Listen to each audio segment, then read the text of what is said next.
Nick, Super Bowl champions. What does the moment mean? Man, God's blessed us very much. He gave us all the talents to be able to get here. So first and foremost, thanks to him. And this is the ultimate team game. You can't be great without the greatness of others.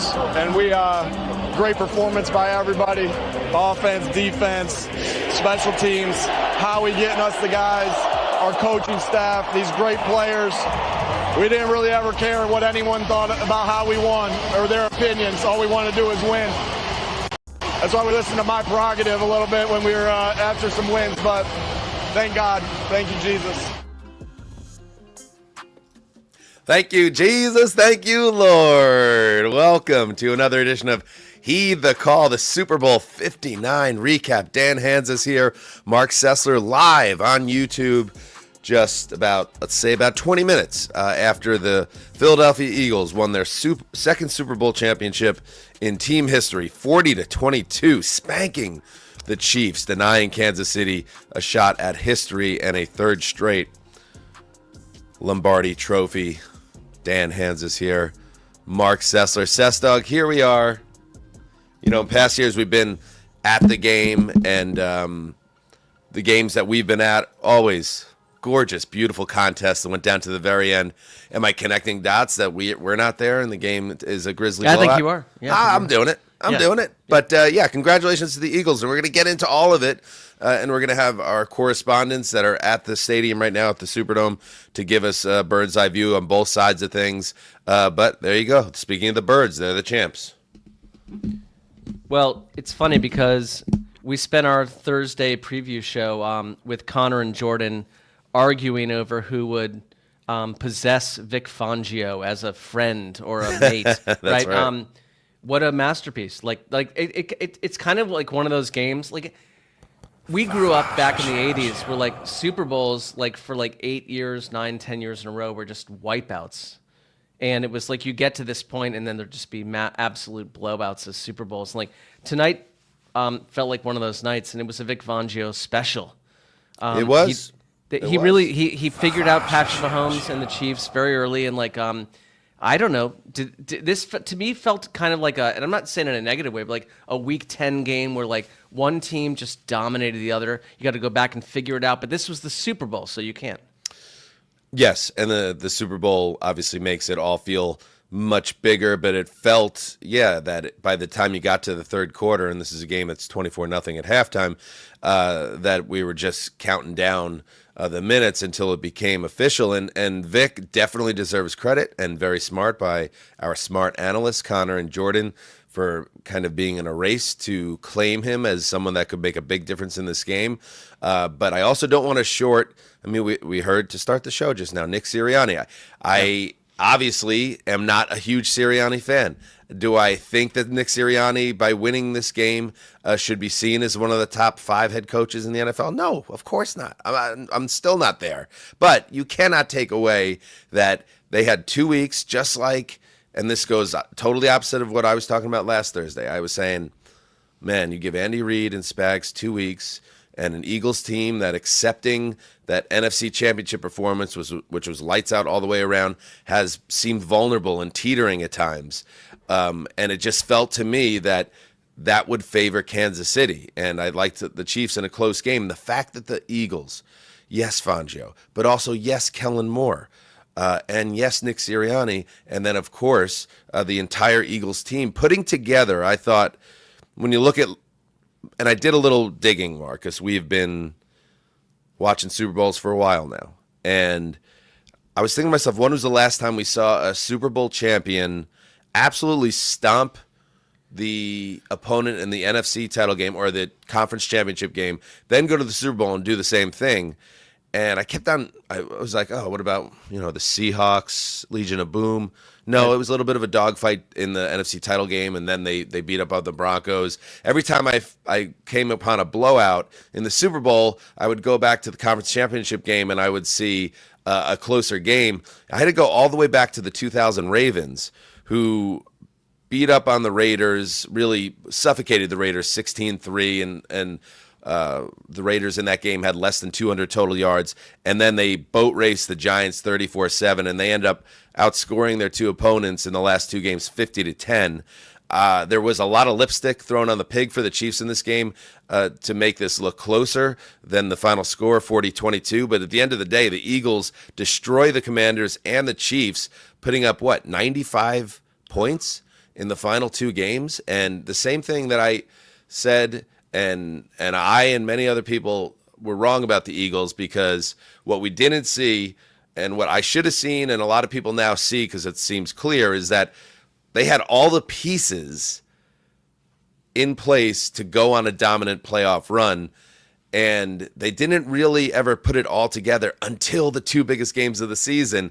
So what can you say? This was a beautifully built team by Howie Roseman, and the coaching staff did a great job, and the players led by Super Bowl MVP Jalen Hurts, but that defense, which totally destroyed Patrick Mahomes, that front four, which did all the work, Mark. This is an absolute masterclass from a front four that was able to pressure Patrick Mahomes nearly half of his dropbacks without blitzing a single time. That's a historic stat that will live on forever for the Eagles. Well, yeah, it was total domination, and we saw a possession in the first half where Mahomes was sacked twice and then threw a pick six, the first pick six of his postseason career. Everything that has not happened to Patrick Mahomes and the Chiefs happened in this game. They had 23 yards at the half. To solve that and just to take them out of possessions time after time and do what they did. And I thought, my fearless prediction was that Saquon Barkley would have 200-plus yards and he'd be the story of the game. You could argue that Saquon Barkley had one of his least effective. It wasn't because he wasn't talented, but they didn't need him to be dominant. Least effective performances of the season, and they absolutely blew the doors off the Chiefs. It really was the Eagles' defense. And to me, it was just they found a way to do what no one else has done. They found a way to solve the Kansas City offense, and we didn't get any. We thought, Andy Reid would come with 4 or 5 big surprise plays and moments. There was just they choked the life out of them. There's no opportunity for that to happen. It was a very unusual Chiefs game. We've not seen the Chiefs suffer this way. You could talk about the Bucs Super Bowl loss, where they lost both. Your tackles are out and Mahomes is under duress, but we have not seen them suffer this way during the Mahomes era.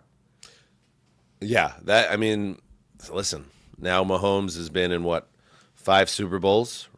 Is that right? And he's won 3, and now he's lost 2, and the 2 have been very ugly. Very ugly losses where, in both cases, his offensive line, and we did talk about this on the Thursday show, that the offensive line was a potential sign. How could the Eagles kill the Chiefs? It was if that front four did damage. And poor Frank Caliendo at guard, Joe Thuney getting tuned up throughout this game. Yeah. And it was every time, especially in that first half, that Mahomes attempted to drop back, he was instantly in danger. And the 2 interceptions, the pick six, there was obviously pressure. And then on the Zach Bond interception, he has his tackle pushed right into his chin strap, which leads to his body getting contorted, and he throws off his back foot, and that leads to the other interception that's quickly turned into a touchdown that essentially puts the game away. So that is, to me, the story of the game, that we've seen Mahomes and the Chiefs be humbled in grisly manner twice ever, and it's happened both times a very similar way, where the offensive line broke down. And the difference in this game, and again, you're going to look at the final score, and I think Mahomes ended up throwing for 257 yards and 3 touchdowns, but that doesn't tell the story here. They did not even cross midfield until, I believe, there was a completion to Worthy with 2:22 to play in the third quarter. That was the first time the Chiefs even crossed midfield in this game. In the Bucs Super Bowl, they had chances, and in addition to the struggles of the offensive line, Mahomes played heroically in that game, keeping plays alive, and then he was victimized by a lot of drops. This time there was no hope, and Mahomes got cooked up throughout this game. And Vic Fangio, they showed there was no emotion, Mark. At some point, I'd love to see during this post-game show, give me Vic Fangio smiling. That's all I ask for at this point because he deserves it. You may be asking too much. I mean, they dominated individual matchups. Someone, I forgot where I saw, but someone said like the Chiefs have made more mistakes tonight than they have made in the last 10 weeks combined. And it's like everything just went wrong. Like it's like you wake up on the wrong side of the bed and you make a ton of mistakes and you make 4, 5, 6, bad phone calls and text messages, and like that's what the Chiefs were tonight. Like it was so uncharacteristic. I'm kind of shocked by how unready they were for this. They got boat raced, 6 sacks, 3 turnovers. Cooper DeJean with a pick 6 on his 22nd birthday. And everyone's like talking about Saquon Barkley's birthday, as I was, but it's like it was Cooper DeJean's birthday. He's 22 years old. Yeah, it's my party. I'll cry Taylor if I want Swift to. has a famous song called 22. Well, they show her and she's getting booed, and she's getting killed. booed by Eagles fans. So it's like you knew the vibe was off for the Chiefs tonight. Unbelievable. It might be because we weren't there. Like I would say that's. If we want I feel like anytime we've been in the building for the Chiefs, they've found a way. Yep. And that's just something to think about. You know what? I was going to do we have Conor here? I think we have Conor Orr. Conor Orr is at the Superdome. Let's bring him. Let's bring him in. All right, here's the man, the myth, the legend from the bowels of the Superdome. Conor Orr, who's been following the Eagles throughout their playoff run. He has not been taking his Chrysler. He has not taken the TNC, but he got to all the games at the Link, and now here he is in New Orleans. Where have you been since the game ended, Conor? We're down here. Actually, there's a bunch of Eagles players coming off the field behind me, covered in confetti and yelling stuff that starts with M and F. And everybody's having a good time, It's a party. That's it. It ain't a party until a bunch of MFers are getting dropped in a big spot. You know what I mean? That's what I've always said. Now, are you waiting to enter the locker room then? Have you haven't been inside yet? Yeah. So right now, like there was the elongated trophy presentation, and then the team will kind of have a minute for themselves, and then we got to do some face scanning. They got to scan our faces. And then we get in. So I'm looking forward to it. Now, in the past, you would cover the Chiefs' Super Bowl wins, and that was a great place to run into like Eric Stone Street, Paul Rudd. Today I bumped into Bradley Cooper. We were coming down the elevator together. He had the man bun rocking, and so I think this place is about to get lit off. I don't Obviously, know if Bradley Cooper's has. there. Yeah, I know Bradley's been reading your work this week. I hope so. But what would you say? What was the vibe in this stadium as this game unfolded kind of quickly, and you realized this thing was getting kind of out of control early? Yeah, so I would even start before the game. Like I was walking. I always take like a really long walk around the concourse, and it was 80-20 Eagles fans. Like the Chiefs contingent was non-existent. And then as everybody had filtered into the stadium, they'd started showing fans. And by then, Eagles fans were already like drunk. They were rowdy. Anytime, like even if it was like a child in Chiefs gear would come on the big screen, they would there was this thunderous boos that were raining down. And to the point where like John Hamm introduced the Chiefs and they started doing the war chant and you could barely hear them. I mean, this was almost like a fan assault before the game started. And then to the point where I was in the press box was saying to some people, like, if the Eagles won the toss, they should just take the ball and just try to continue that momentum. But the way that it worked out, I mean, it just, they got the ball anyway, and, it was over. I mean, from the minute this game started. Yeah, we talked about at the top of the show, Conor, I'm watching right now as Peter Schrager interviews Bradley Cooper on the field. So Connor's his immediately fact check there. He is correct that Cooper is in the building. We talked at the very beginning of the show, Conor, that you and Jordan were kind of fighting for property or possession of Vic Fangio in our preview episode. I know you don't sell Vic shorts, a fellow Scrantonite, but how surprised were you by the utter dominance of that defensive front against the Chiefs' offensive line? I mean, it was ridiculous, and really to the point where it wasn't anything spectacular. Like, I went back and I was rewatching all the sacks as they were happening, and sure, you do some stunts, you do a little bit of stuff, but zero pressures, and very little in terms of games and stunts at the line of scrimmage. This was Josh Sweat on Joe Thuney and just taking him back into the backfield. And a lot of times, they were creative with their usage of Jalen Carter, where he'd almost take himself out of the play on purpose, and there were double and triple teams on him. And then if you leave the rest of that defensive line to just get into the backfield and make Mahomes uncomfortable, it just became untenable. But I was surprised, almost like the Tampa Bay Super Bowl, that there wasn't any big sort of alteration in the game plan from Reed. Like in 2020, I kept wondering, when is he going to run more 12 personnel, get another tight end in there? Today, at halftime, we were all like, okay, well, clearly Joe Thuney's going to go back to guard, see if he can handle Jalen Carter one-on-one, and then you can try to mix it up in another way. But they didn't change anything. They didn't alter anything. Maybe a little bit more usage of Samaje Perine in the backfield, but it didn't matter. There was a sack where it was Travis Kelce and Isaiah Pacheco both had his hands on Sweat, or I think it was Sweat, and he just blew right past him. So, and it was just a smoking. I've never seen anything like it. It's funny because we on our Thursday show with all of us back on a couch in New Orleans somewhere, we're like it might just come down to mistakes. Like if you can force the Chiefs into mistakes, but it surprises me that the Chiefs were so surprised by what the Eagles did. Didn't you kind of know this was going to happen? And did you not? They came into the game seeming unprepared for what they faced, which is not typical for an Andy Reid coach team. You're totally right? The big surprise would have been if Vic actually brought pressure. But he did what he did all year, right? He played cover 4. He blanketed the secondary with bodies, and he tried to get home with 4 rushers. And not really even all that exotic of 4 rushers, So this was a very traditional, very Fangio standard plan. And I could not believe, and again, we could say we're surprised at the lack of adjustments, but what could you have done? If you think about it, okay, maybe Joe Thuney plays a little bit better on the inside, but the talent discrepancy on the line was so vast that I really don't think that there was anything that anybody could have done about it. And that's obviously going to be the biggest question facing the Chiefs in this offseason. We'll get to the Chiefs a little bit with Pete Sweeney in just a little bit, so I want to focus more on the Eagles side of things. But again, it was kind of a strange game.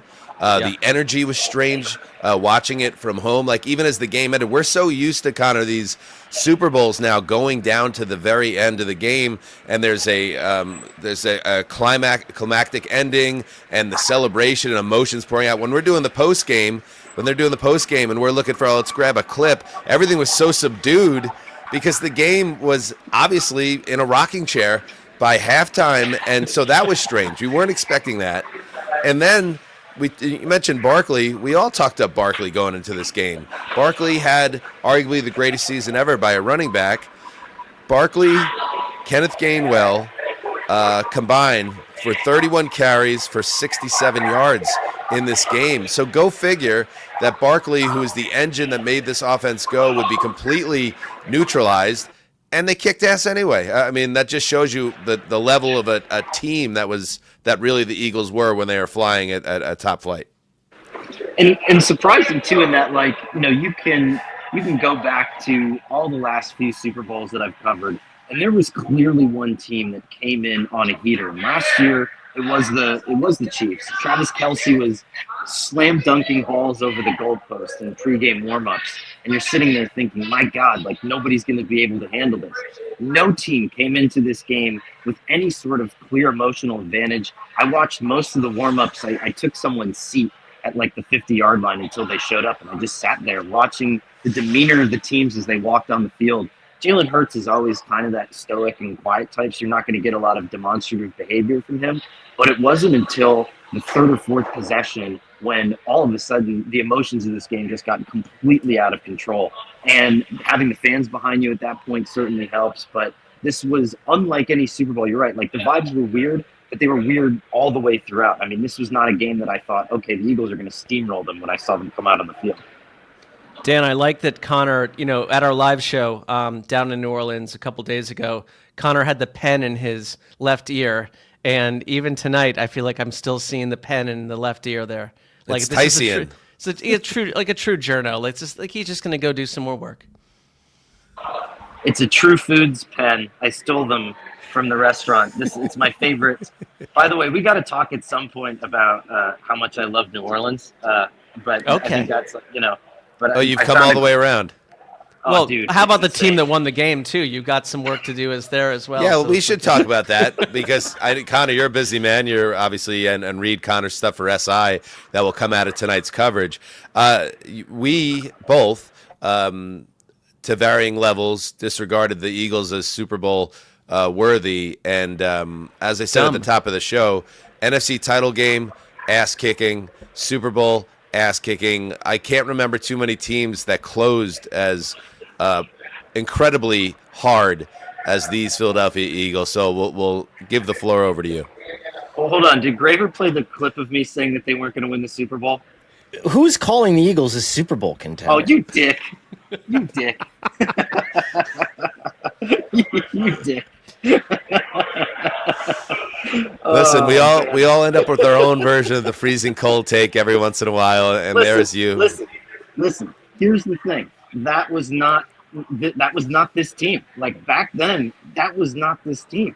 This team that hung a 50 burger on the Commanders and was barely getting by against the Cleveland Browns at that point, you know? And I think that none of us saw this coming. However, I would say that I came around. I picked the Eagles to win the Super Bowl by 3 points, not by like 200. But I'm slowly trying to work myself back into the good graces of not only the international community. I saw Handsome Hank and kind of got on his radar with some of my takes. Yeah, I would imagine you did. Yeah. And so I tried to walk you back on that one, but that was you went out into the deep end real quick on that take as well. Yes, I saw him. I'm trying to work my way back into that one. Really trying to do some damage control on the New Orleans stuff, and hopefully with my writing on the Eagles, we can get into the off season on coast mode. We need to Unabomber just says Connor. crazy stuff. We need to Unabomber Connor and just put him out in a cabin somewhere in like deep, dark Wyoming. We're going to be going dark for this week after the Super Bowl, and I think Connor, it's a log cabin somewhere in the deep woods of New Jersey is probably just a safe place to lay low after you file your copy tonight. Yes, but I will say that we live and die on Take Mountain, and it's better to have lived and to have tasted the air and smelled the air than to never have lived at all on Take Mountain. That's it. So I love that. Well said. I love that. Julian Saliana on one of our live stream friends here. Time for another team GM to confront Connor about his takes. So it's going to be Jason Light and now Howie Roseman. Be careful at the combine, buddy. All right, Julian. Sounds good. All right, Connor, we're going to let you get back to what you got to do. Did you have anything else to share before we say goodbye from the Superdome? Sports writers' dream Super Bowl. We were done with our copy at halftime, baby. Now we're going to go enjoy the post-game festivities. Thank you to everyone who is listening this season, and I can't wait to see you guys this offseason. All right, beautiful, Connor. Thank you Connor. for all your help in this season. Now completed. Bye! I love that guy. You know what was so great there? What? Well, just because we're doing this live, right? Like, could have been Wi-Fi issues, like grainy, sketchy visuals and sound, clean visuals, and Connor just being the most Connery Connor there is. So Yeah, I don't. Justin's giving the same look. I have no idea what you're talking about. What you just said. Well, I'm saying, like, when you bring someone in live from the stadium, anything could have gone wrong there, but it went great. Thanks to you, Justin. Oh yeah. Yeah, For sure. went really good. Definitely a lot of ambient noise. He was definitely quieter than you guys, and his camera froze like 7 times. But hey, I didn't see that. we heard everything he said, and that is enough, I think. It was basically like during the Persian Gulf War in 1991. Their camera technology at the time. That was what we got. But that makes it a little bit more raw. It makes it a little bit more real. And if there's one thing I know about the Superdome, that it's historic, but it's kind of a dump. I don't imagine the Wi-Fi is at a high level. So the fact that we got Connor at all, we should just be thankful. You're right. And he looked clean to me, but I also agree that the Persian Gulf was pristine. Nothing went wrong there. That everything went fine. I want to say also that it's time for a read, Mark, and I think you're going to do it for us. So I'm gonna throw it to you to tell the people a little bit about BetterHelp. Well, I'd need the copy first of all. Like, what if we started there? Like, if I had the copy, I'd read it. If you want to send it to me, how about that? Now that's a broadcaster. You just talked about Conor and well, how I'm saying, he like, handled the job. It's my I'd be It's it's only week 23. I've got it right here. We I've have got a it right now. document Here we go. that we've been using all season. How about there this? You go. How about this? By the way, this episode of Heed the Call, it's brought to you by BetterHelp. Okay, like, what are some of the unbelievable? What? Well, and just this. What are some of your relationship green flags, Dan? We often hear about the red flags, of course, we should avoid. But what if we focus more on looking for the green flags in friends and partners? Talk about your relationships. Dan, you've been married for a long time. What are some of what's a green flag to you? What would you say is? You know what? I'll give you a green flag. We've spent a bunch of Super Bowl weekends in the city, and I've been separated from my wife and my family. And this weekend we got to come home after a successful week in New Orleans. And I had a great breakfast date with my wife on Saturday. Get out, especially if you have kids, spend some time just the two of yourselves. That's a green flag for me, Sessler. No, that's great. And if you're not sure what those green flags look like, not you, but someone else, like, therapy can help you identify them, actively practice them in your relationships, and embody the green flag energy yourself. Whether or not you've been in therapy personally, talk about the broader benefits in your own worlds. BetterHelp is fully on. It's online, baby. Let's start there. Okay. Making therapy affordable and convenient, serving over 5 million people worldwide. Access a diverse network of more than 30,000 credentialed and therapists. I think that's a lot. That seems like that's a robust group of people. So let's start there. But with a wide range of specificities, anytime at no extra cost, discover your relationship green flags with BetterHelp. Visit BetterHelp.com/HTC today to get 10% off your first month. That's BetterHelp, HELP.com/HTC for our everyone audience only. How about that? Well done, buddy. With that said, let's. Well, you threw that at me.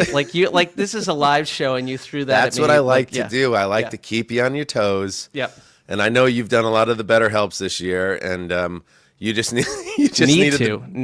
I thought you had the doc in front of you because we're doing the Super Bowl show, and that was the Super Bowl doc. But now we know for next season to have that doc ready. 'Cause you never know. You never know. Justin sent it to me just in time. He's an asset to us, so yeah.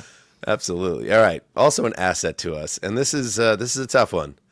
But the great Pete Sweeney was on our show from New Orleans. He actually came to Heed House at Underdog Manor. Yep. Just dressed wonderfully, ace, and that was the look of a man that was covering a team about to three-peat. And now we're gonna welcome in Pete from the Superdome in a post-mortem scenario. Yeah.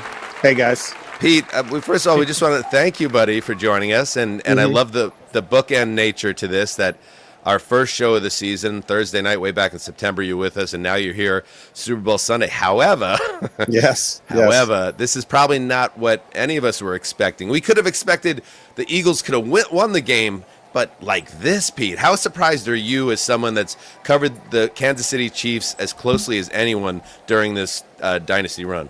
Yeah, I think the big surprise for us is these are typically the games where Patrick Mahomes rises to the occasion. And say what you want about some of the protection and stuff. I really thought on the initial drive of the game, he almost had an interception there when he was trying to make a play happen, sort of threw it up for grabs, and just an atypical performance for him where I think and it's hard to even say this, but I think he was like a hindrance to the team. And to his credit, he admitted it right at the podium. I just got back from press. By the way, you can kind of see they've turned the stadium blue or greenish, that green hue. Yeah.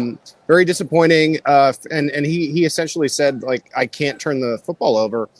And I think that's where the game changed. Like, you play this AFC, and you sometimes get a team like the Browns, and you can make mistakes early. And when you're playing the Philadelphia Eagles, the NFC champions, and they've done this to multiple teams. Like you saw them do it in the NFC championship. You just like can't spot teams like that points. And so for me, I mean, it was big time quicksand. And I think in trying to view the game and you know, you were mentioning what we thought it might come down to the wire. I kind of think this is easier for Chiefs fans to swallow than losing on a last minute drive by Jalen Hurts. Like the Chiefs didn't even really show up in this game. And by the time they got anything going, I mean, it was extreme garbage time. So the score doesn't even reflect how bad it was here in New Orleans.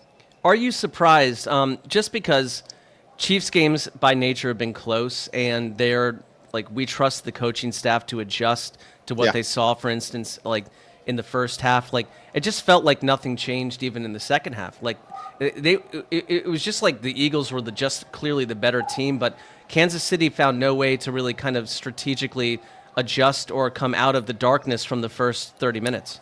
Well, you know what's funny about the Chiefs is in every Super Bowl they've won, these past 3 that they actually won, they were down 10 in every one of those games. And so even when it's 10-0, in talking with colleagues, like no one's even like, of course they're going to be back in this game at some point. And I think what a big change in the game for me is, and that's when panic first started, was now you're down 10. Okay, let's drive down the field. And it's a pick 6. It's literally the worst thing you could possibly. And I thought from that point forward, you kind of got the sense like this probably isn't Kansas City's night. And then you fast forward. Okay, so now you're down 17 and you're like, okay, the Chiefs get the ball at the half.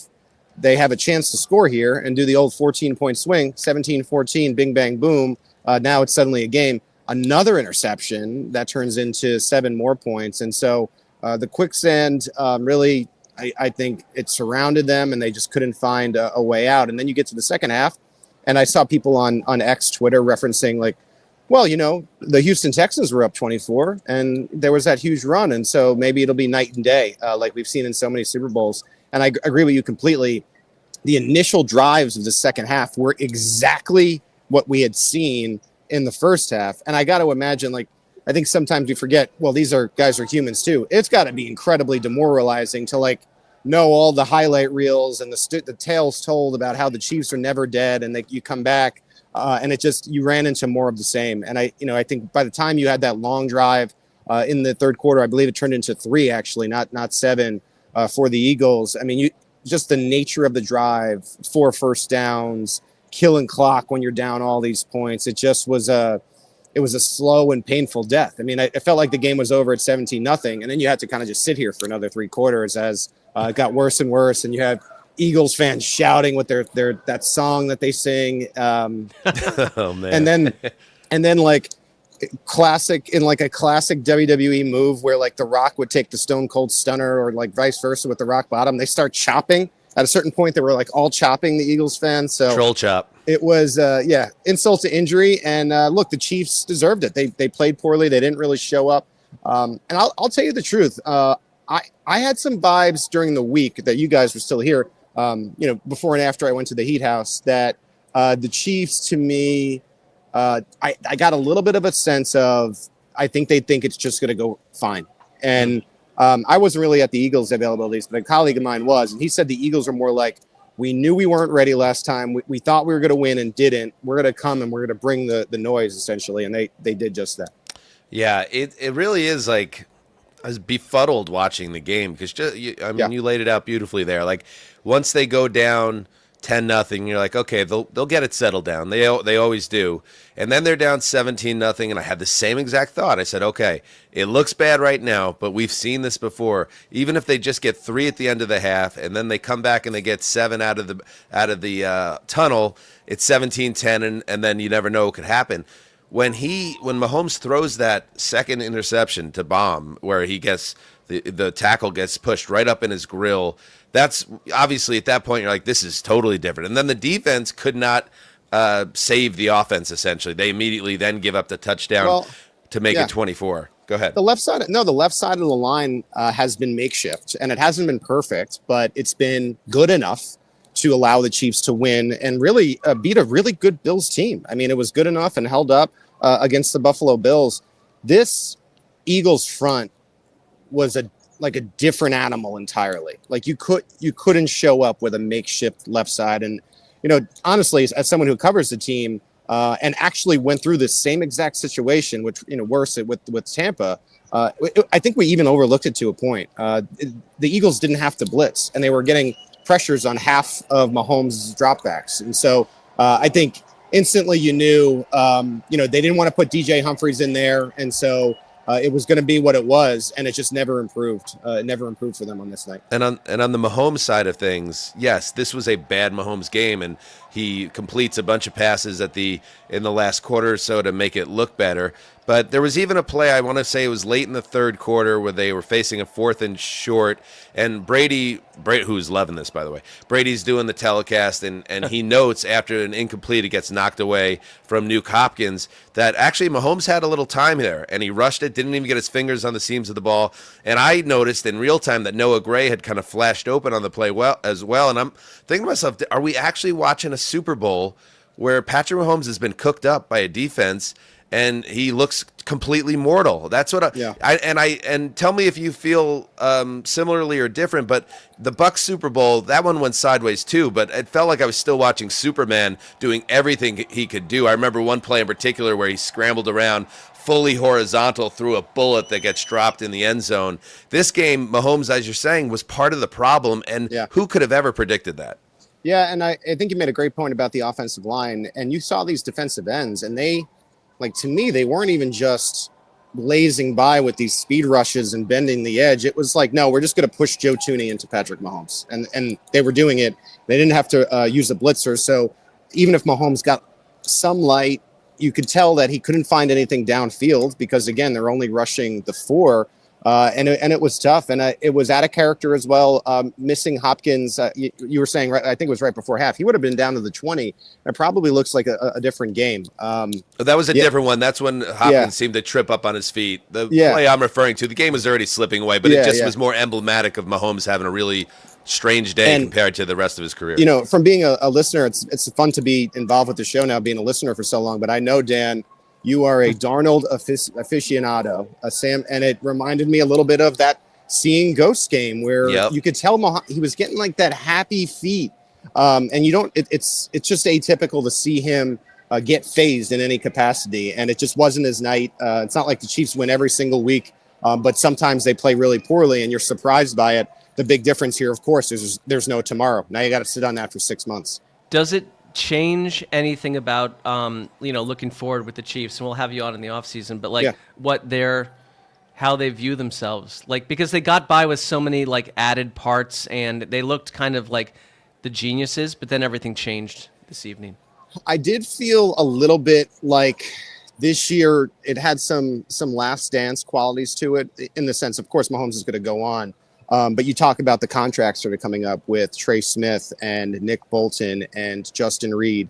And the way that I thought Mahomes answered the question at the podium about Travis Kelce was in a little bit in a more of a we'll see way. So maybe there actually is more to Travis Kelce really considering that this to be his last game. Now that this game played out the way it did, sometimes I feel like you get added motivation to come back because you don't want it to end that way. Dan, I know you'll remember Mariano Rivera when he was supposed to retire and then had he was shagging outfield balls, and he came back for that. Yeah. I wonder if this is such a bad taste, and maybe Kelce was considering it, and it pushes and said, I can't go out on a game like that. And you wonder if he just recommits that. But there's a lot of decisions that Kansas City has to make, and they don't really have a ton of money to do it when you consider they would really ideally like to bring Trey Smith back. If they end up having their free agency acquisition is just going to end up being Trey Smith if they decide to go in that direction. So, it's going to be drafting well, and it's going to be younger players. And I say the last dance thing because I wonder if, because of all those contracts and those big decisions, this was going to be the best team they have, where you had a lot of these pieces all together prior to having to sort of reinvent the wheel and create a newer iteration of the Chiefs. And so it will be an interesting offseason, and I think they have a lot of work to do, and they really, really have to nail the NFL draft. And they've done that in the past, and they'll have to do it again to keep this dynasty going. Yeah, Pete, thank you very much for joining us. What do you do from here for the rest of the night? What is this? We'll throw some stuff up on Arrowhead Pride. Numbers will be down this week because nobody wants to read about everything but I have noticed in past off seasons numbers go up when it's disappointing at the end. So I think this is a great fan base. I mean, they're going to be locked into all the off season moves and how the Chiefs can get better and come back. And now what was supposed to be this celebration of potentially the greatest team of all time has now quickly shifted in my mind to a redemption story. So we'll see how they do it. When it bleeds, it leads. That's right. Great point by you. Oh, as always, yeah. And it will lead everyone to arrowheadpride.com. Thank you very much. All right, Pete, boys. You're the man. There he goes. Thank you. Unbelievable. Bookend appearances from Pete Sweeney. Yeah, just weird, Mark. It's just weird to watch that game, and any man can be beat. We saw Brady get beat multiple times, and now we've seen Mahomes truly get humbled in this game. And when you look back at this one, and I know we cycled back to it, but yeah, they've now lost 2 Super Bowls. The Bucks game, it really felt like the team let him down. This game, it felt like Mahomes played a big role in that. We have some sound. What do we got? Some sound coming in here. Gravedigger, jump in, baby. Yeah, we got some sound from Patrick Mahomes about not playing up to his level. Yeah, I mean, credit to the Eagles, man. They played better than us from start to finish. We didn't start how we wanted to. Obviously, the turnovers hurt. And I mean, I take all the blame for that. I mean, just those early turnovers swing the momentum of the game, and then they capitalized on them, and they scored. I mean, they scored on the one, and then they got a touchdown immediately after. So that's 14 points that I kind of gave them, and it's hard to come back from that in the Super Bowl. And so just didn't play to my standard, and I have to be better next time. Come on, Pat. I mean, I give I'm him not asking you credit to for cry, being, but you know. he's very He's right. even-keeled. He is. Just very even-keeled. Like he's. Well, Pete mentioned the Yankees. It reminds me of Jeter. I mean, you can't never too high, never too low. Yeah. But I would imagine what's actually going on in his mind is a lot different than he was just revealing to the media there. You know. Do we have? It's a little bit of a tough topic because we're talking about 2 quarterbacks for the Eagles versus 1 in terms of winning Super Bowls. But like, do we have dual dynasties now in the NFL, or like trying to be dynasties? Like, are the Eagles in that world where like the Chiefs and Eagles both have to be seen as like an AFC NFC superpower? I think we don't even start talking dynasty until you win either, at least 2 and maybe 3 out of 4. So the Eagles. They've both done. They both won 2, but yes, Chiefs got 3, right? Yeah, but the Eagles have now. But I'm saying they did it, of course, with 5 trips to the Super Bowl and 3 wins. Yeah. Versus 3 trips to the Super Bowl and 2 wins for the Eagles. What can't be slept on? We're gonna do a little winners and losers, Ceci, and maybe we'll dig into that end of things. Did you have any other sound, Justin? Yeah, I got Andy Reid here. Yeah, right. I don't know what he says. I just pulled it while we were recording. Justin's half his apartment is packed up to move to Dallas right now. So That's true. That All is right, a Big factual... Red. Let's hear Big Red. All right. Listen, a compliment to our fans and all the support that they've given us. So today quiet. was a rough day. We didn't really play well in any of the phases. Didn't coach good enough. They did a nice job. I'm proud of our guys, though, for the battle, the fight that they put in throughout the year, and all the games that they played here over the last few years. So my hat goes off to the guys for that. And we'll learn from this. Like most games here, when you don't do very well, you learn from it as a coach, you learn from it as a player, and you move on. Yeah, well, again, I sense a little bit of shell shock with Kansas City. I'm with you. I think I'm kind of waking up to what this was. This is a shocking blowout.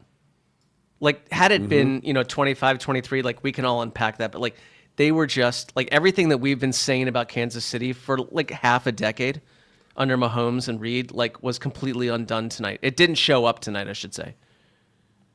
Fair enough. All right, let's do a read. The NFL season has come to an end. Wow, this read is right on top of it. Yes, it is. Timely. Better than the ad read that I just tried to unfurl. I just need to copy. And what a year it was. But the good news is you can keep playing on Underdog because the NBA season is in full swing. Underdog has nightly NBA pick'em slates, discounts, and promos aplenty. And you can even play against other users with daily tournaments and private drafts where Underdog is giving out over $100,000 every single day. Hey, Grave Digger, isn't Luka supposed to make his Lakers debut on Monday night? Womp womp. Sorry, buddy. Anyway, just scan the QR code on your screen to download. Hey, at least you got that big man, Anthony Davis, right? Womp womp. Don't got him either. Now he's out for a month. That's cool. My abductor hurts. My abductor's killing me. See that you in April. Like, I don't even follow basketball, but that feels like a predictable. Anyway, result. just scan the QR code on your screen to download the Underdog app or sign up with the code HTC.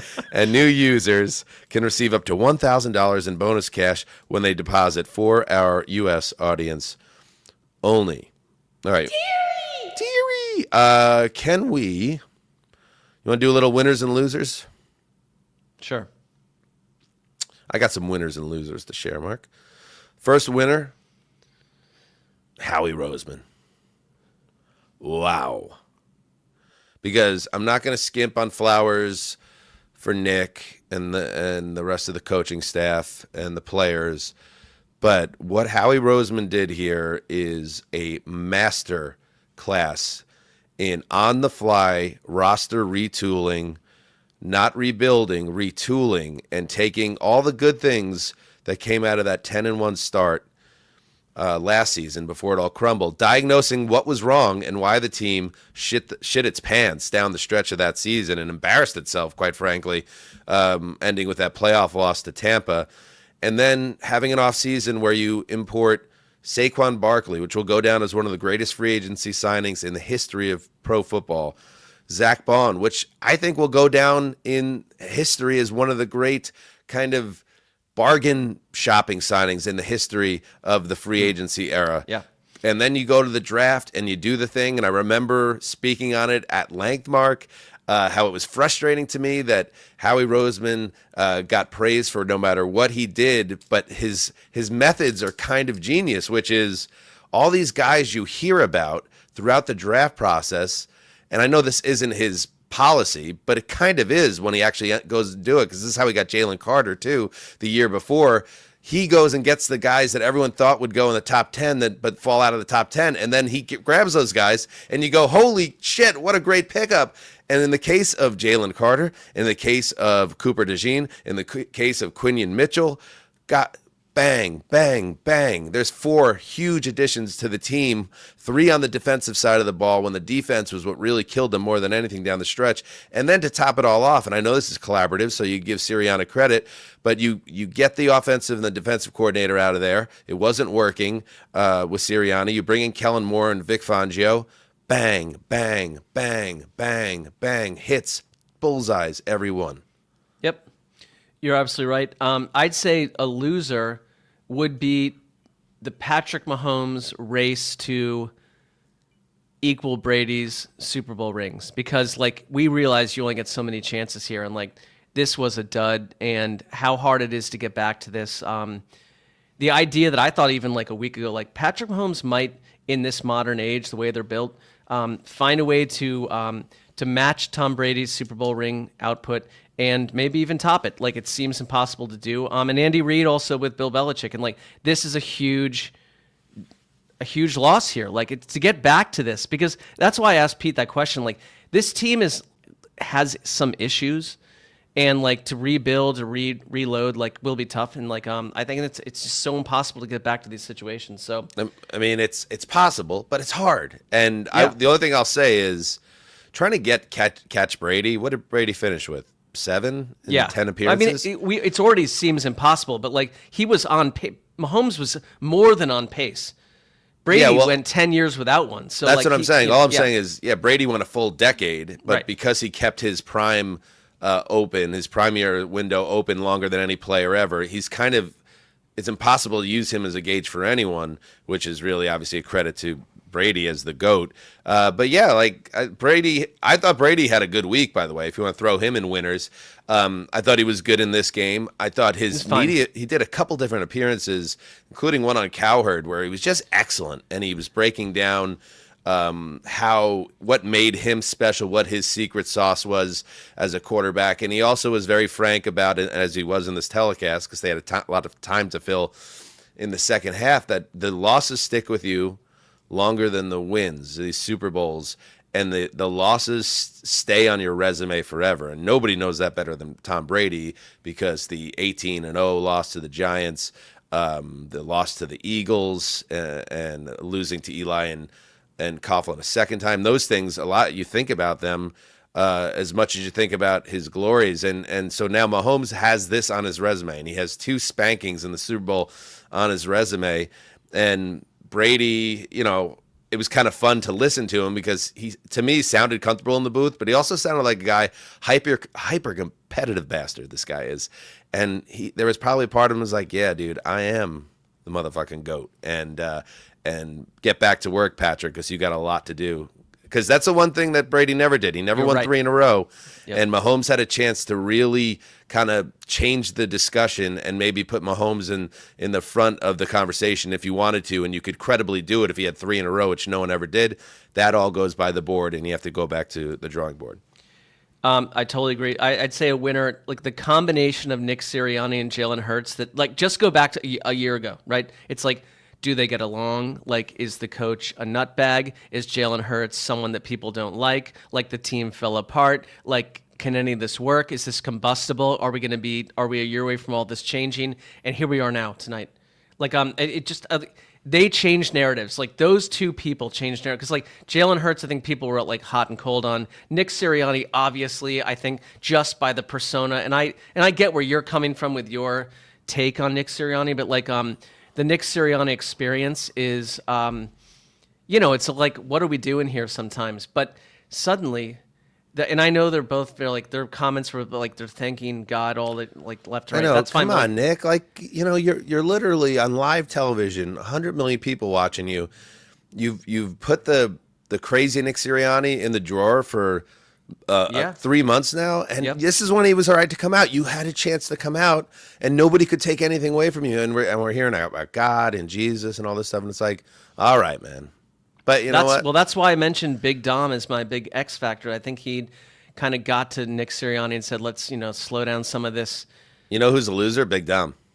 Why? Well, he was in the background on that. Big Dom, he always is. Big Dom, do we have a screen grab? A loser? How is he? He's like just won a Super Bowl. I don't know. I feel like Big Dom kind of always, I think Dom liked owning the city over Sirianni.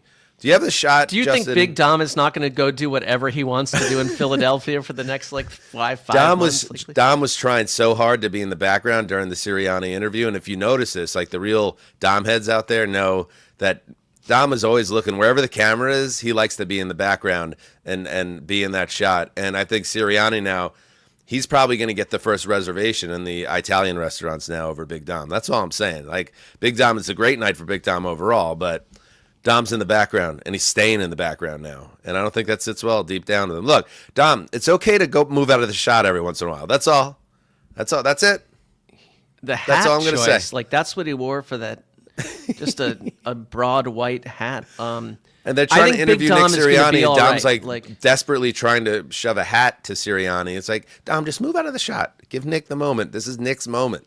I mean, I'm saying it. Dan Hanzus is saying, give Nick Sirianni his moment. Dom, move out of the shot. Okay? Loser.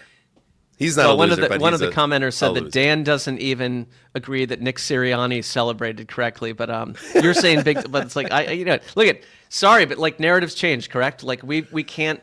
Listen, Sirianni. Go ahead. Give Sirianni is a lame duck coach. He won't be. He's going to get a huge contract extension. He's going to be one of the highest paid coaches in football, if not the highest. He's going to be right up there with all these other guys making like $20 million a year or whatever it is. It's some crazy number now. These salaries have boomed. We'll see how that looks in a couple of years. But you're not going to get me. You're not going to draw me in. I'm not going to do it. I can't do it. You want to pay Nick Sirianni like he's one of the best head coaches in the league, and they will. Go do that. Let's check back in a couple of years. But for tonight, this was Nick's night, and I give him all the credit in the world. Nick Sirianni, You know what? I'm going to give him, I'm going to give him the gift, Cess Dog. Justin, you know what I'm talking about? We're going to give him the gift of, shit, am I going to do this? This is one of the great moments by the old Zeuser, okay? Nick Sirianni. That's how we're framing this. Yes, Okay. this is in terms of high levels of magnanimousness. This is the highest level I can give. Nick Sirianni, take these.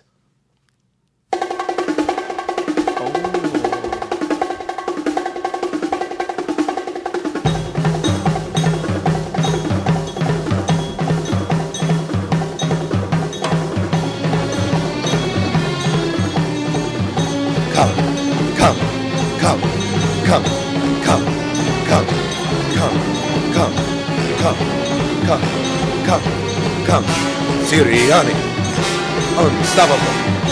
2 weeks, master game plan. Eat it, Big Red.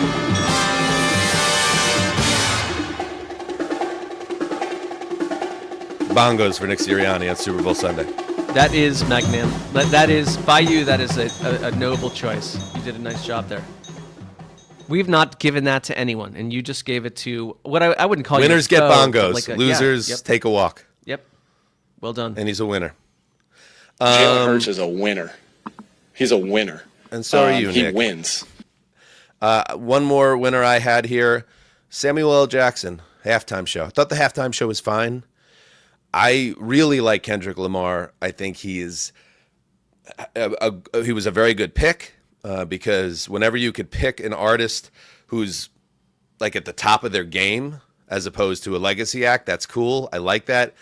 Does Kendrick Lamar have a deep enough catalog of hits to connect with the masses? I'm not quite there. I know he has, if you're a hip hop fan or a pop music fan, you're going to know all those songs. So, but I understand also they're in a new world now. It's the Who is not out there anymore. They're not rolling out McCartney. This is a different era. And Kendrick Lamar, I thought he was very expertly. Like McCartney was actually there, so they could have rolled him out had they. Yeah, but it's time. They made the right move to move on from from the classic rock acts. I thought he did a great show. Maybe he needed a couple more hits would have been good, but that's just my take. I'm not a Kendrick Lamar super fan. I know like his big hits, but Samuel L. Jackson, I love the way the whole setup of it was great, and Serena Williams dancing at the end was awesome. But Sam Jackson, he's kind of like, he's reached this level, and I like it because it breaks down all barriers, whether you're white, black, whatever. Like, he's kind of feels like he's family now. Like, he's just this American icon where it's like, oh, there's Sam. And then Sam's going to say something cool, and it would have been cool if he could say mother effer in it. But I know, and he just said tighten up at a certain point, which is probably now going to be played on our podcast forever because our producer is insane. But shout out. Your thoughts on the halftime show, Cessy? No, totally solid. I was hoping that, I always thought like Air Supply would have been a good option there, but like they go kind of. I like had a vibrant conversation. Can I just say, every time we've ever talked a halftime show, I don't know what's happening with these. Anytime I like throw it to you, you always say some variation of "it's totally solid." It's not. I would say. Well, can I make one comment that's not? I would love actually, you to. Go ahead. Like, we've been there. We were lucky to be there outside of the COVID year, live. And when you're watching a halftime show live at the stadium, you're probably doing like a little bit of work or something too, but like, it is impossible to understand what's happening visually. Yes. So to watch it on television, like the whole game to me felt far away because we weren't there this time. I guess that's just a personal thing, but like the halftime show felt far away from me, but like totally nailed it. Like, and I'm not a huge, like, I'm not an aficionado of Kendrick Lamar. Like, I'm not going to comment on like who he is, but like, it was fine. Like, it was fine. And then suddenly it was over, and then we're moving on. So that's how I take most things. Yeah. Me, like, that's like what. I know. You did nice. One day you'll get your dream, and Steve Winwood will get the big stage. That will not be happening, but yeah. Dolphin Golfin says, how about the wild sound of 50,000 shouting A minor? Yeah. One of my losers is Drake, and we don't need to talk about how like Kendrick Lamar keeps taking it, reshaped it, like L's. Drake's like entire career, but it had to be weird wherever Drake was watching the game, because he's watching the game. He's a big sports fan. It's Probably Super with like Bowl. a bunch of like, His hangers dudes. on around him and stuff. Yeah, his handlers and stuff. They all have to like pretend like this isn't an absolutely devastating moment of his most hated rival, literally playing the Super Bowl, playing a song about him being inappropriate with, women that might not be of age. Like this, that's outrageous. That's an outrageous L. Not opportune. The score bug. I'm going to put that in losers. Can you flash that up, Justin? Yeah, I mean, and this isn't some hot takes. A lot of people who kind of were having fun with it. It just seems a little bit overly, and I get they were trying to go for something simple, but a little too big, a little too blocky. Not for me. You don't like that. You don't like a that. little bit too much for me. I know you have bad vision, so it's probably good for you and the other Gen Xers out there. Gravedigger, what are your thoughts? Apparently, the thing I hated the most about the score bug, and it was not just this main score bug. I did ask. You know what, Justin? I have to interrupt. I asked Mark his opinion. I absolutely want to hear. And what then Justin you had can to jump say. in. Absolutely, I want to hear everyone's. I agreed with what you were saying, so it made me think of it. But yes, go ahead, Mark. I thought it looked artistic. I kind of thought it was interesting. Where I was watching the game early on, it caught the eye of the viewers. So I thought they did what they wanted to do. Justin, how did you feel about it? We've got to get to Justin's take on this. The fact that the Yes, Justin. not just the main bug, but every time they put like a lower third, like information bar of any kind, this non-background aspect, like the no like block of color or anything, just like the zeros on top of the field or like so and so stat line, just with nothing behind it, was really jarring. It was like they had a layer turned off. It looked really weird, and I hated it. Okay. Well, I hope like in Dallas, you'll maybe when you get to Dallas, you'll have a different take on this, because I thought aesthetically it was pleasing on some level. Yeah, I think people may, if you missed any of the shows from New Orleans, and shame on you, Justin is and his lovely fiance are moving to Texas. He's continuing on as our producer, but Mark and I aren't happy about it. So we're just, we're happy for him. Yes. But we wanted him all to ourselves here in California. Yes. So if you're picking up on any type of just seething animosity, that we wanted Justin in our arms forever, and he's going back to big Texas. But we're happy that you're still going to be in our world, Justin. But we want you in our arms. We're like, clearly we are processing this in real time. Nothing's really going to change. We meet up every few months to talk show stuff, and that we can still do that. Well, Jessica and I will be back in LA every few months. She's got work stuff here, and we'll see each other plenty. It'll be great. Have you thought about the gravitational pull of the Titans helmet and how it might change in Texas? That is a concern. We'll just have to see how that plays out. Okay, a couple more losers real quick. Taylor Swift, she went 0 for 6 at the Grammys last Sunday, and then goes to this Chiefs Kelsey apocalypse, gets booed. Yeah, tough, man. That's not good for her. Tough. Yep. And then finally, in this, it didn't matter, but they, and I know that the league's out here shoving it down everyone's throat that the new kickoff rule is tremendous and it works so well, and it's like, okay, if you say so. But you have a Chiefs team that's down 34-6 at the end of the third quarter after scoring their first touchdown of the game, and they don't even have the option for an onside kick. That just seems dumb. Like that feels like something that they need to just rectify, because the rule as it stands, there's no, as we know, there's no more surprise onside kicks, but then you can't even attempt one until the fourth quarter, and it just seems arbitrary and stupid, and doesn't account for a team literally in the Super Bowl needing to wipe out a 27-point deficit, and they can't afford to kick it back off with 3 minutes or 2 minutes to play in the third quarter. I mean, change happens in this league when the playoffs shine a light on things that need to be improved. I hope the league's like, oh yeah, let's just clean that up. I totally agree with that. If anything, I'd say the NFL has been pretty good about, and we've already seen new examples into going into this offseason of like, we're going to refresh this, look at this, change this, adjust this. I'd say a winner.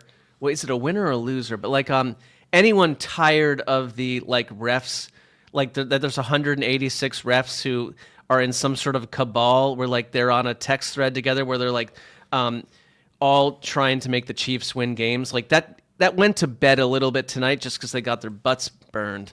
Like we don't have to deal with that. There were a couple rough calls early in the game. One that went against the Eagles on a OPI against Brown that shouldn't have been, and then a absurd late hit that was called against the Chiefs that sustained Eagles scoring drive. So, the league keep on telling you, Roger Goodell could call press conferences every week if he wants to say the officiating's fine, but it should be better and it needs to be better. And if they need to use technology to make it better, go figure it out, because too many games left people scratching their heads. Well, many of these men are like, they're also like lawyers or accountants, or they work in like meat packing plants. Like, they're doing that along with the refereeing jobs. Yeah, I don't know if that's really true, but aren't they? Like, I feel like aren't they doing other jobs along with the officiating? Yeah, but I don't know if they're like working in the coal mines, like with my uncles and. Well, we can't bury those mythologies. Yeah. We've got to act like those are true. I would say Kevin Hart was a loser, but I said Brady had a good week and I thought a solid game. But he really tried to land a revenge hit against Kevin Hart, the comedian. That did not Hart work. Came after him hard in the Tom Brady roast last spring, and let's just listen on that. Kevin Hart's here. Yeah. How do the cameras find Kevin Hart? Depends on the day, I guess. Kevin, I love you. You took so many shots at me in May. I'm coming right back at you. Yeah. So, like, I actually was at that roast, remember? Like, but I would say that, like, that was not, like, that's why Tom Brady is not being brought back to roast other people. Like, that wasn't funny. And Kevin Burkhart's, like, doing the best he can with, like, a clunky line. What was Burkhart's response? Maybe I guess on some days. Depends on the day. What does that mean? Depends on the Burkhardt? day. Well, if he's on it's a set short of joke. a movie he's shooting, I guess the camera finds him pretty well because he's literally on camera for a but, like, job. Burkhardt did the best he it was a could short with a joke. clunky line, like Yes. by Brady. Like that. How about Burkhardt? You could hear his shaking in his voice when the producer got in his ear. He's like, "All right, we're gonna have to introduce Rupert Murdoch, head of Fox, in his suite now. Please get this right. Please get this right." He's like, "All praise Lord Murdoch." So he that was survived well delivered as well. by him. He did well. Good. Nice job. Well, I don't know where Greg Olson was, but maybe one day they'll be reunited. Ad read. Are you playing on Underdog yet? There's so many ways to get in on the action, whether it's higher, lower, pick'em entries, daily drafts, or season-long tournaments. With higher, lower plays, you can win up to 1,000 times your entry. Just scan the QR code on the screen to download and play on the Underdog app, or sign up with the code HTC, and new users can receive up to $1,000 in bonus cash when they deposit for our U.S. audience only. Okay, anything in the chat before we get into our final thoughts on this grand experiment of Heed the Call? We put a cap on our first season. Lemon Bendy asks, I know someone whose first football game was tonight, and she probably thinks Patrick Mahomes is pretty bad at football. Sports, man. That's all I could really say to that, Ceci. Yeah, I mean, it's not if this is your first view of Patrick Mahomes, I'd say the evidence is not there. But what can I do? If you're a young girl and you're watching him for the first time and you don't like what you saw, like that's your opinion. Connor Feeney, remember when no one wanted to draft the Eagles in the contender draft? Nice pick, Gravedigger. Okay, I mean, Jesus Christ. Thank you, Connor, for allowing me to bring this up. Pats fan Ben, winners of the season, the Heatedness. Oh, that's very nice. And look at that. We got like we have our biggest room full of Heatedness all season for a Super Bowl recap of a game that was dick. So, Mark, what else can you say? And Justin, other than we're very blessed to have you guys. And we had a great live show that was sold out at Sports Drink in New Orleans, our last night there. And, we got a lot of great feedback, Mark, about our Super Bowl week. And we hear the feedback, and some of it's better than others, but we hear a lot of it. And there were, this was a different Super Bowl year for us, and we think as the call develops, we'll probably have hopefully scenarios where we're back at the game and all that, and this is a transition year for us. And like, not being at Radio Row is not something that I feel like the show was missing. In fact, the fact that we were able to kind of post up at the Heat House with our friends and do shows in person together for the first time, and have Zumwalt join us, and JP, and everybody else, that Jordan, of course, and Conor, and Pete Sweeney. Like, those were some of my favorite shows that we've done, period, in the 115, 120 we've done so far. Yeah. And if nothing else, like, it was maybe a little bit of a light bulb thing, Mark, for us when you talk about how we want to cover the Super Bowl going forward. I was thinking about this. I came home with like a massive, I don't know if it's a head cold or what, but I am like 8% of my normal self right now. But I will say one thing. I was thinking about every Super Bowl that we've covered together, you and me, because we've done them all together. Like, we've had very matching, mirrored NFL careers. This was my favorite year, and this was my favorite Super Bowl week, even though we weren't at the game. Like, I thought that we created this space where, like, these people that we love to work with came over and did it with us. We hung out at night. It was really special, and I have to give a big thanks to Justin, who took a big chance to come do all this with us this year, and the Conors and the Jordans and the Mikes and the Zumwalts, all of them, the Petes. Like, it's, I don't know, this, like, other years were just like we were inside some giant sort of corporate spaceship. This is different. We had to go out on our own, and it means a lot. And Dan, like, you and I took a chance on each other, and like, I would do it again 10,000 times in a row. Love you, buddy. And we didn't have to ask one person about Bounty paper towels. You know that? No, we did. I mean, there are a lot of shows where you could find out all about some of the consumer goods that one can be found. At Heat House, it was just about ball and friendship, and that's what this show's about. Anything else, Justin, from the chat? I got a few, if you want to spin through some. Sure. Peter Melkrite. Dan and Mark look like if the Dos Equis man got separated into two people. Probably a put down, but that's fine. Yeah, I'm not sure what that means, and yeah, I'm not sure I like it. Christopher Vargas, I wish we got more Taylor Swift in the booth, a la Jerry Jones' sad cam. Yeah, I remembered one shot. I could have missed the second one, and I thought she looked great, but it wasn't. It's like the first time I remember her being at a game where they lost. So, we'll see if it'll be a good test now to see if the relationship continues. Put it that way. Oh, they probably broke up like 25 minutes ago.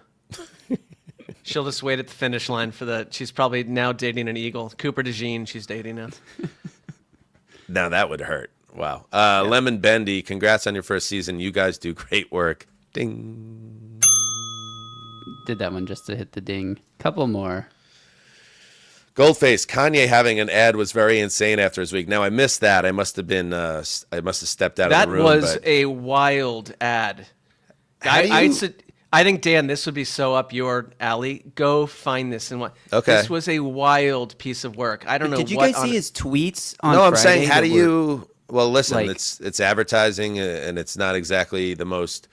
It's not art. It's about money and commerce, and but when you go on a tweet rampage talking about how turning down photos with Make-A-Wish kids and praising, like, historic evil men of the 20th century, like Adolf Hitler. It's like, I don't know how you get a commercial on the air. That surprises me that the standard, yeah, and that's what it's about, Mark. It's all about that. Well, I mean, I'm just saying, like, go watch it, because I don't understand. Well, whatever. It was just in a haze, but it was like, what on earth? What's happening here to our Earth? Anything else? Last one. Dolphin Golfin, what was your best meal or beverage in NOLA?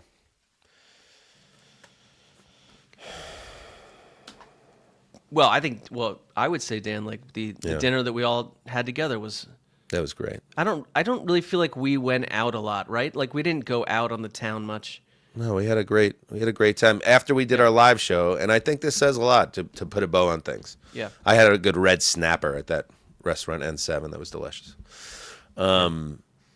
After we did our live show, and it was a success. We could have went out in New Orleans and done the Bourbon Street, but what we did was we went back to the house. Yep. And we invited anybody that wanted to come back, and we had a nice small crew, and we just celebrated each other and what we had achieved, both that night, but also that week, but this whole first season of Heed the Call. And I am so excited for what we have coming up this year. We are just warming up. The first year of this show was about just grabbing onto something, holding on, and reestablishing that we were in fact going to continue on. Mark and I with Justin are so excited to figure out, like, now fine-tuning this tank, which, in case you did not know, does not have any reverse gears.